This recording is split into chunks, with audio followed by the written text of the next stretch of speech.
साथियों नमस्कार, मेरा नाम दिगंबर शर्मा। स्वागत करता हूं मैं आपका अपने चैनल डीके शर्मा नेचुरोपैथ में।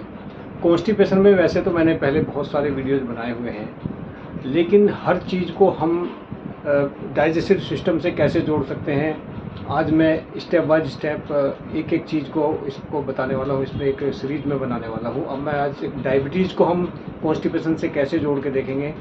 एक हमारे गट बैक्टीरिया के अंदर एक बैक्टीरिया होता है, उसका नाम है मुसिनोफिली एक्रूमेंसिया। मुसिनोफिली एक्रूमेंसिया बड़ा अजीब सा नाम है। इस बैक्टीरिया का काम ये है कि हमारे गट्स में से ये हमारे पैंक्रियाज को इंस्ट्रक्शन देता है। जब फूड जैसे ही आता है हमारे पेट के अंदर, तो इंसुलिन रिलीज करने के लिए जो सिग्नल देने का सिस्टम है वो इसी बैक्टीरिया के थ्रू होता है। लेकिन अगर किसी आदमी के अंदर कॉन्स्टिपेशन है और काफ़ी दिनों से कॉन्स्टिपेशन है और फाइबरस फूड ना जाने की वजह से ये जो बैक्टीरिया है मुसिनोफिली एक्रूमेंसिया ये मर जाता है, इसकी संख्या बहुत ही कम हो जाती है। तो हमारे पैंक्रियाज को इंसुलिन रिलीज करने के लिए जो ऑर्डर मिल रहा था, जो इंडिकेशन मिल रहा था कि खाना आ गया भैया इंसुलिन बनाओ, तो वो सिग्नल ही नहीं मिलता है। मतलब सिग्नलिंग सिस्टम हमारा डिस्टर्ब हो जाता है।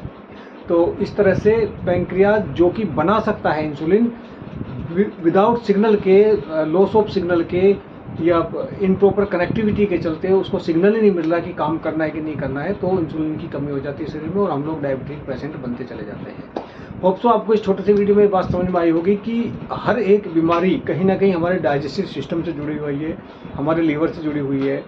और हमको सबसे पहले काम यही करना है कि कुदरत ने जिस तरह से खाने को बनाया, जिस फॉर्म में बनाया है, जिस फ्रूट्स को, जिस सब्जी को, कम से कम हम ये कोशिश करें कि 70% फूड हम रो खा लें, जैसा नेचर ने बनाया है उसी फॉर्म में उसको खा लें, या ज़्यादा से ज़्यादा उसको स्टीम करके खा लें अगर दांत वाँत की समस्या है, किसी को इतना आदमी हो जाते हैं तो।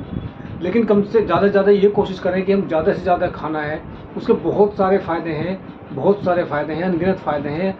नेचुरोपैथी में हमने यही सीखा है कि किसी भी लाइलाज बीमारी का इलाज सिर्फ आप अपनी ये चुनिंदा कुछ स्टेप्स हमने लिखे हैं, अपने फूड को सुधार के कर सकते हैं, फूड के खाने के टाइम को सुधार के कर सकते हैं, फूड को एज ए मेडिसिन यूज़ करके कर सकते हैं, और पोस्चर मेडिसिन से जो हम योगासन जिसे हम बोलते हैं, प्राणायाम योगा, थोड़ा बहुत उसका सहारा लेके, या कुछ और एडवांस टेक्निक्स आज खोज के निकाली हमारे डॉक्टर BRC जी ने कि एक पोस्चर के थ्रू कैसे हम उसको कर सकते हैं, हेड अप टिल्ट करके या हेड डाउन टिल्ट करके, या और विभिन्न पोस्चर से किसी बीमारी में उसको कैसे कंट्रीब्यूट कर सकते हैं उसको सही करने में।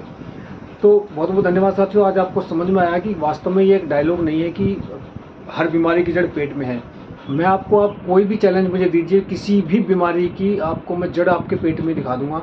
आपका अगर साइकोलॉजिकल डिसऑर्डर भी हो जाते हैं इस कॉन्स्टिपेशन के चलते आदमी को, क्योंकि सेकंड ब्रेन हमारे पेट के अंदर है। हमारे पेट के अंदर जो है 1.5 किलो के आसपास गुड बैक्टीरियाज हैं, गट बैक्टीरियाज हैं।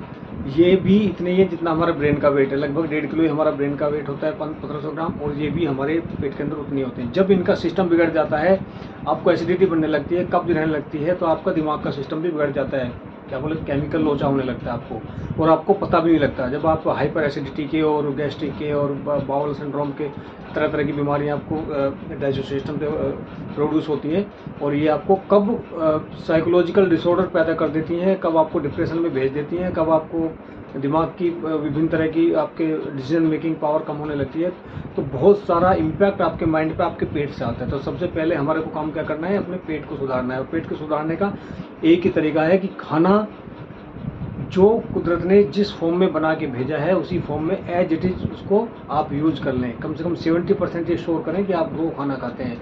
परहेज़ आपको थोड़े से ही करने हैं, थोड़े से ही करने हैं। डब्बाबंद चीज़ें आपसे नहीं लेनी है बाज़ार से, आप लूज़ लेके आएँ जिनमें कम केमिकल हो और जो 2-4 दिन में ख़राब होने की संभावना हो।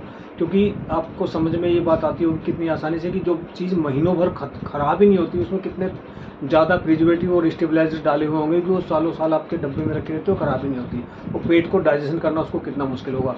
तो ये कितना सिंपल है समझना। ये दूध के लिए सब मना करते हैं हमारे आजकल जो एडवांस आयुर्वेदा में है, लेकिन मैं मना नहीं करता हूँ। लेकिन दूध होना चाहिए भैया, नेचुरल फॉर्म में दूध अगर है आपके पास, गाय का मिल जाए तो बहुत ही अच्छा है, देसी गाय का, ये अमेरिकन गाय वाला नहीं।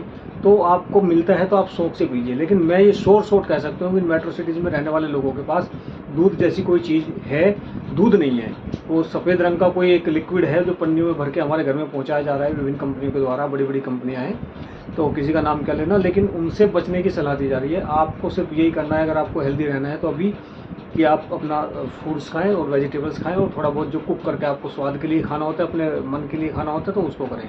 तो बहुत बहुत धन्यवाद साथियों। होप सो मैं आज कामयाब रहूँगा कि इस बात को समझाने में कि सारी बीमारियां कहीं ना कहीं डाइजेस्टिव सिस्टम से हैं। और मैंने एक सीरीज़ शुरू कर ली है अपनी कि मैं आपको एक जो पेट हमारा जिसको हैंडल करता है हर एक बीमारी को, जिसके लिए हमारे गट बैक्टीरिया जिम्मेदार हैं, उनको हमने ख़राब कर दिया है, क्योंकि उसका फूड फाइबरस फूड है और फाइबरस नेचुरल फाइबर्स होना चाहिए, ऐसा नहीं आपने पैकेट वाला ले आए। और वो हमको फल और सब्जियों से मिलता है नेचुरल फाइबर्स, तो उसको अगर हम देंगे और हमारे गट बेटे की हेल्थ अच्छी रहेगी तो हमारा ओवरऑल हेल्थ भी अच्छी रहेगी, हमारा दिमाग भी ठीक रहेगा, अगर हमारा पेट भी ठीक रहेगा।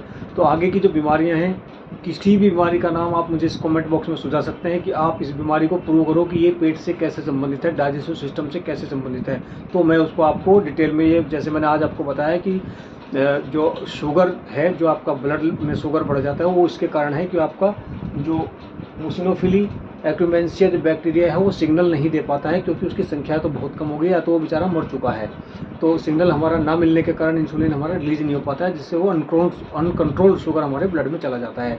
होप सो आपको ये एक टॉपिक समझ में आया होगा। बाकी टॉपिक आप अपनी पसंद के मुझे सुझा सकते हैं, मैं आपको उसी टॉपिक से रिलेटेड एस्टेब्लिश करके उसका कनेक्शन दिखाऊंगा कि वो कैसे आपके डाइजेस्टिव सिस्टम से जुड़ा हुआ है। होप सो आपको ये जानकारी अच्छी लगी होगी साथियों। इतने धैर्यपूर्ण तरीके से आपने मेरे इस वीडियो को देखा, हृदय की गहराई से आपका सबका बहुत बहुत आभार। जय हिंद, जय भारत। साथियों, अगर कोई भी जानकारी आपको लगती है कि आपके फ़ायदे